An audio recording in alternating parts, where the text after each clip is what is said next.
Hello my dear students, ಹೇಗಿದ್ದೀರಾ ಎಲ್ಲರೂ? Welcome to Pallavi tutorials. ಮಕ್ಕಳೇ, ಪ್ರಥಮ PUC ಇತಿಹಾಸ ವಿಷಯಕ್ಕೆ ಸಂಬಂಧಪಟ್ಟಾಗೆ 2026-27ನೇ ಸಾಲಿನ ವಾರ್ಷಿಕ ಪರೀಕ್ಷೆಗೆ ತಯಾರಿಯನ್ನು ನಡೆಸ್ತಾ ಇರುವಂತಹ ಮಕ್ಕಳು ಅಧ್ಯಾಯ 3 ಪ್ರಾಚೀನ ನಾಗರಿಕತೆಗಳ ಇತಿಹಾಸ ಏನಿದೆ, ಈ ಒಂದು ಅಧ್ಯಾಯದಲ್ಲಿ ನೀವು ನೋಡ್ಕೊಳ್ಳೇಬೇಕಾಗಿರುವಂತಹ ಬಹುಮುಖ್ಯ ಮಾಹಿತಿಗಳನ್ನ ಶೇರ್ ಮಾಡ್ತಾ ಇದ್ದೀನಿ. ಸೊ ಈ ಒಂದು ಅಧ್ಯಾಯಕ್ಕೆ ಸಂಬಂಧಪಟ್ಟಾಗೆ 4 ವಿಡಿಯೋಸ್ಗಳನ್ನ ಮಾಡಲೇಬೇಕಾಗತ್ತೆ. ಕಾರಣ ಈ ಒಂದು ಅಧ್ಯಾಯದಲ್ಲಿ 5 ಅಂಕದ ಪ್ರಶ್ನೆನೂ ಕೂಡ ಪರೀಕ್ಷೆಗೆ ಬರುತ್ತೆ, 10 ಅಂಕದ ಪ್ರಶ್ನೆ ಕೂಡ ಬರುತ್ತೆ. ಇಲ್ಲಿ 3 ಇತಿಹಾಸಗಳು, ನಾಗರಿಕತೆಗಳ ಇತಿಹಾಸಗಳು ಕವರ್ ಆಗುತ್ತೆ. ಚೀನಾ ನಾಗರಿಕತೆ, ಈಜಿಪ್ಟ್ ನಾಗರಿಕತೆ, ಮೆಸೊಪೊಟೇಮಿಯಾ ನಾಗರಿಕತೆ. ಈ 3 ನಾಗರಿಕತೆಗಳನ್ನು ಓದ್ಕೊಳ್ಳೋದಕ್ಕಿಂತ ಮುಂಚೆ ಪ್ರಾಚೀನ ನಾಗರಿಕತೆಗೆ ಸಂಬಂಧಪಟ್ಟಾಗೆ ಕೆಲವೊಂದಿಷ್ಟು ಮಾಹಿತಿಗಳನ್ನ ನೀವು ಓದ್ಕೊಳ್ಳೇಬೇಕು. ಅದು 1 ಮತ್ತು 2 ಅಂಕಕ್ಕೆ ಮಾತ್ರ ಕೇಳ್ತಾರೆ.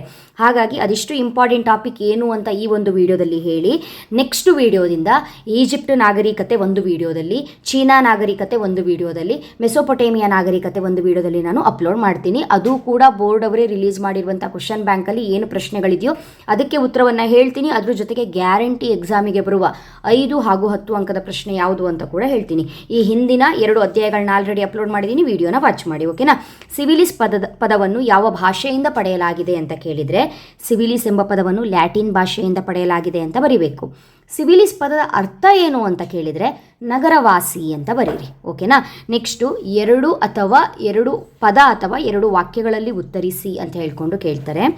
ನಾಗರಿಕತೆಗಳ ಬೆಳವಣಿಗೆಗೆ ಸಹಾಯಕವಾದ ಯಾವುದಾದ್ರೂ 2 ಶೋಧನೆಗಳನ್ನು ತಿಳಿಸಿ ಅಂತ ಕೇಳಿದ್ದಾರೆ. ಶೋಧನೆಗಳು ಯಾವುದು, ಸಂಶೋಧನೆಗಳು ಯಾವುದು ಅನ್ನೋದನ್ನು ಬರೀಬೇಕು. ತಿರುಗುವ ಚಕ್ರಗಳ ಸಂಶೋಧನೆ, ಬೆಂಕಿಯ ಉಪಯೋಗ, ಪ್ರಾಣಿಗಳ ಸಾಕಾಣಿಕೆ, ಕೃಷಿ ಅನ್ನೋದನ್ನು ಬರೀಬಹುದು. ನೆಕ್ಸ್ಟು, ತಿರುಗುವ ಚಕ್ರಗಳು ನಾಗರಿಕತೆಯನ್ನು ಬೆಳೆಸಿದವು. ಈ ಹೇಳಿಕೆಯ ಮಹತ್ವವೇನು ಅಂತ ಕೇಳಿದರೆ, ಮಾನವನ ಇತಿಹಾಸದಲ್ಲಿ ಚಕ್ರದ ಆವಿಷ್ಕಾರವು ತಂದ ಕ್ರಾಂತಿಕಾರಿ ಬದಲಾವಣೆಯನ್ನು ನಾವು ತಿರುಗುವ ಚಕ್ರಗಳ ನಾಗರಿಕತೆಯ ಮಹತ್ವಕ್ಕೆ ಹೋಲಿಸ್ತೀವಿ. ಈ ಕ್ರಾಂತಿಕಾರಿ ಬದಲಾವಣೆಯಿಂದ ಏನೇನಾಯಿತು ಅನ್ನೋದನ್ನು ನೀವು ಬರೆದ್ರೆ ಸಾಕು. ತಿರುಗುವ ಚಕ್ರಗಳು ನಾಗರಿಕತೆಯನ್ನು ಬೆಳೆಸಿದವು. ಚಕ್ರದ ಆವಿಷ್ಕಾರವು ಮಡಕೆಗಳ ತಯಾರಿಕೆ, ಸಾರಿಗೆ ಮತ್ತು ವ್ಯಾಪಾರದ ವೇಗದ ಬೆಳವಣಿಗೆಗೆ ಕಾರಣವಾಯಿತು. ಇದು ಮಾನವನ ಆರ್ಥಿಕ ಮತ್ತು ಸಾಮಾಜಿಕ ಜೀವನದಲ್ಲಿ ಕ್ರಾಂತಿಕಾರಿ ಬದಲಾವಣೆಯನ್ನು ತಂದಿತ್ತು ಅನ್ನೋದ್ರ ಬಗ್ಗೆ ಬರೀಬೇಕು, ಆಯಿತಾ? ನೆಕ್ಸ್ಟು ಮುಂದಿನ ಪ್ರಶ್ನೆ, ನಾಗರಿಕತೆಯನ್ನು ವ್ಯಾಖ್ಯಾನಿಸಿ ಎಂಬ ಪ್ರಶ್ನೆಯನ್ನು ಕೇಳಿದ್ದಾರೆ. ವೆರಿ ವೆರಿ ಇಂಪಾರ್ಟೆಂಟು, ಕೇಳ್ತಾರೆ ಅಂತ ಹೇಳ್ಬೋದು ಈ ಪ್ರಶ್ನೆಯನ್ನು. ಇಂಗ್ಲಿಶಿನ ಸಿವಿಲೈಜೇಷನ್ ಎಂಬುದು ಸಿವಿಲಸ್ ಎಂಬ ಲ್ಯಾಟಿನ್ ಪದದಿಂದ ಬಂದಿದ್ದು, ಇದರ ಅರ್ಥ ನಗರ ಅಥವಾ ನಗರ ರಾಜ್ಯ ಎಂದಾಗುತ್ತದೆ. ನಾಗರಿಕತೆ ಎಂಬುದು ಹೆಚ್ಚು ಪಕ್ವವಾದ ಮತ್ತು ಸಂಸ್ಕರಿಸಿದ ಜೀವನ ಎಂದರ್ಥ ಎಂಬುದನ್ನು ಬರೀಬೇಕು.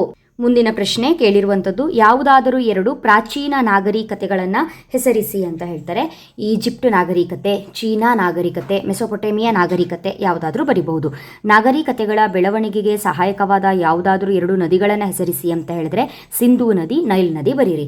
ನದಿ ಕಣಿವೆಗಳನ್ನು ನಾಗರಿಕತೆಗಳ ತೊಟ್ಟಿಲು ಎಂದು ಏಕೆ ಕರೆಯಲಾಗಿದೆ ಎಂಬ ಪ್ರಶ್ನೆಯನ್ನು ಕೇಳಿದಾಗ, ನದಿಗಳ ಬಯಲುಗಳಲ್ಲಿ ನಾಗರಿಕತೆಗಳ ಬೆಳವಣಿಗೆಗೆ ಸಹಾಯಕವಾದ ಅಂಶಗಳಾದ ವಿಶಾಲ ಮತ್ತು ಸಮತಟ್ಟಾದ ಬಯಲುಗಳು, ಫಲವತ್ತಾದ ಮಣ್ಣು, ನೀರಾವರಿಗೆ ಮತ್ತು ಕುಡಿಯಲು ಸಾಕಷ್ಟು ಪ್ರಮಾಣದಲ್ಲಿ ನೀರು ಮತ್ತು ಬೆಚ್ಚಗಿನ ಹವಾಗುಣ ಮುಂತಾದವುಗಳನ್ನು ಒದಗಿಸುತ್ತದೆ.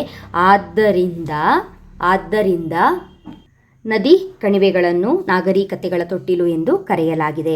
ನಾಗರಿಕತೆಗಳ ಬೆಳವಣಿಗೆಗೆ ಸಹಾಯಕವಾದ ಯಾವುದಾದರೂ 2 ಅಂಶಗಳನ್ನು ತಿಳಿಸಿ ಎಂಬ ಪ್ರಶ್ನೆಯನ್ನು ಕೇಳಿದರೆ, ಯಾವುದಾದ್ರೂ 2 ಅಂಶವನ್ನು ಬರೀಬಹುದು. ಫಲವತ್ತಾದ ನದಿ ಬಯಲುಗಳು, ಅನುಕೂಲಕರ ಹವಾಮಾನ ಅನ್ನೋದನ್ನು ಬರೀರಿ, ಆಯಿತಾ?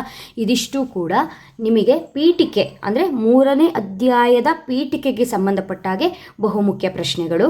ಇಲ್ಲಿ ನಾಗರಿಕತೆಯನ್ನು ವ್ಯಾಖ್ಯಾನಿಸಿ, ನಾಗರಿಕತೆ ಮತ್ತು ಸಂಸ್ಕೃತಿ ನಡುವಿನ ವ್ಯತ್ಯಾಸ ತಿಳಿಸಿ ಅಂತಾರೆ. ಇದು ಸಾಧ್ಯವಾದರೆ ಮುಂದಿನ ವಿಡಿಯೋದಲ್ಲಿ ಹೇಳ್ತೀನಿ. ನೆಕ್ಸ್ಟ್ ನಿಮಗೆ ಈಜಿಪ್ಟ್ ನಾಗರಿಕತೆ ಏನಿದೆ, ಈ ಒಂದು ನಾಗರಿಕತೆಯಲ್ಲಿ ಬರುವಂತಹ ಬಹುಮುಖ್ಯ ಪ್ರಶ್ನೆಗಳು ಯಾವ ರೀತಿಯಾಗಿ ಕೇಳಿದ್ದಾರೆ, ಇದರಲ್ಲಿ ಬರುವಂಥ ಪ್ರಶ್ನೆಗಳು ಹೇಗಿರುತ್ತೆ ಅನ್ನೋದ್ರ ಬಗ್ಗೆ ಮುಂದಿನ ವಿಡಿಯೋದಲ್ಲಿ ತಿಳಿಸ್ಕೊಡ್ತೀನಿ.